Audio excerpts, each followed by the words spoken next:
I'm going to make what I call potato frittata. Oh, okay, great. Everyone has a recipe for that. Well, you know, it's kind of like the English bubble and squeak, where their tradition is the day after Christmas. What they do is they take a bunch of leftovers and they mix them with potatoes, vegetables, potatoes, and they just fry them. And it's an English tradition. And it's called bubble and squeak. We won't call this bubble and squeak. Okay, no, we're going to give this more of an elegant name. We're going to call this frittata di patate. Ooh, I like that. Doesn't that sound good?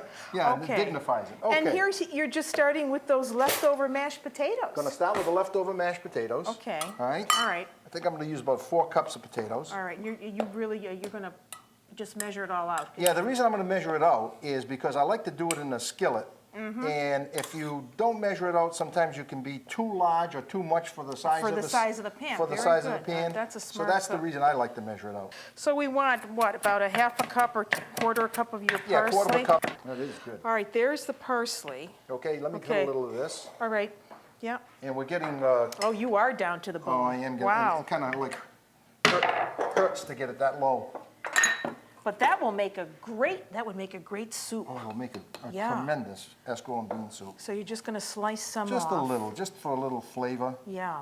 And I'm going to chop it up fine, so that when you bite into the frittata, it's not.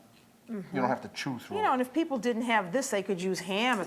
Everybody has bits of ham at home, right? You could use ham. You could use the Italian ham that you would buy in the, at the grocery store. Okay, so there's your ham. Now, what else besides the ham? Can I do something? something? The leftover spinach I found? Yeah. I think that'll add it. That'll give us the squeak if we want to make believe we're English here. Because the English would put that in? Oh, they throw any kind of vegetable they have. but we're making an Italian frittata. Yeah, so this is... So we're going to call it spinaci. Spinaci. Okay, this is the spinaci part. And that spinach I had last night with dinner. It's just chopped spinach that I sauteed with a little olive oil and garlic and some olives. This is looking great already. Do you need a spoon or something to mix? Yeah. Okay. Mix it really well. Yeah, you got to really mix it good so it blends well. You want me to get the pan going? You know, you can. No, I think I'd rather wait for the pan because if that pan gets too hot. You're going to burn this. No, I may burn my hands when I put it in the pan. Okay, because you're going to pat it in, right? Yeah. Well, actually, what I'm going to do is I'm going to try to coat it with a little breadcrumb. Okay. And then I'm going to try to flip it and then put it in the pan. Oh, the Hail Mary flip. Oh, this is tricky. I know. Oh, and yes. then we're going to have a second Hail Mary flip when the one side is cooked. Okay, great. You know what? I'd like to put a little pepper in there. How about, are you going to put any of this cheese in? Yep. Okay.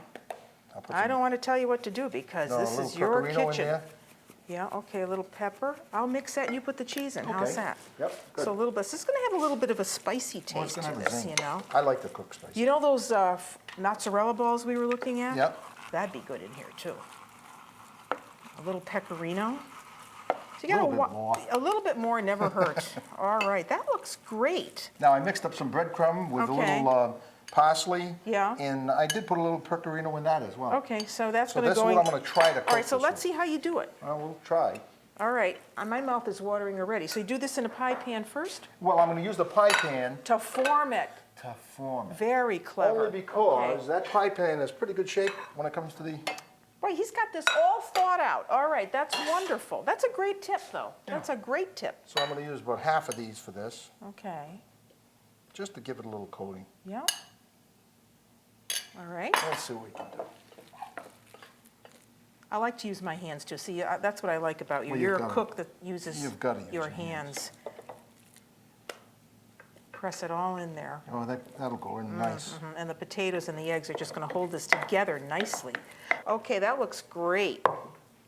So you press it in. Yep. So the breadcrumbs are there so that, you know, when he goes to flip that out, it's going to come out easy. Oh, now you put the breadcrumbs on top. Yeah, so I get both get sides. the other side. I think you'll need a little bit more there. You know, you could bake that in the oven like that too if you didn't want to do it on top of the stove. But don't you want it to squeak? Of course. The bubble and squeak, we got to get that part. Yeah, that looks great. So it's ready. Now you could also put it in the refrigerator and get it cold. So it'll come out of the pan. That'll come out of the pan even easier. Okay, you want to wash your hands? Yep, only because I'm going to go to that tricky part. Right. Well, I'm saying the Hail Marys while you're doing that, okay? Okay, you know what I'm going to do? I'm going to put a little olive oil in the bottom of the pan. Okay, here, let me give it to you. Yep, just to coat it. Yeah. And you're using a non-stick pan? Yeah.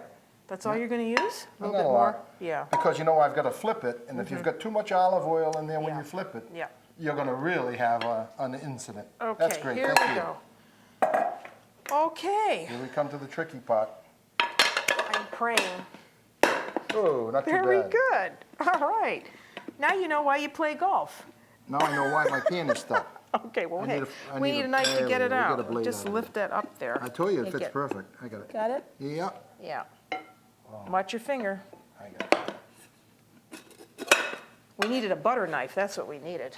Okay, I'm going to form that. yeah. And if it isn't exactly perfect, you just make it perfect with your hands, right? Yep. Okay, now I noticed that you put the olive oil in and you didn't heat the pan, so everything's cold when it goes in. Everything's cold, Yeah. and the only reason I didn't want to heat that pan, did you see what I just went through with the Yeah, flip? right, yeah. The flip I wasn't see. too easy. So all we're doing is really firming it up Right. and cooking that egg. Right, and That's browning, basi- and browning and those browning it. crumbs, yeah. Yep.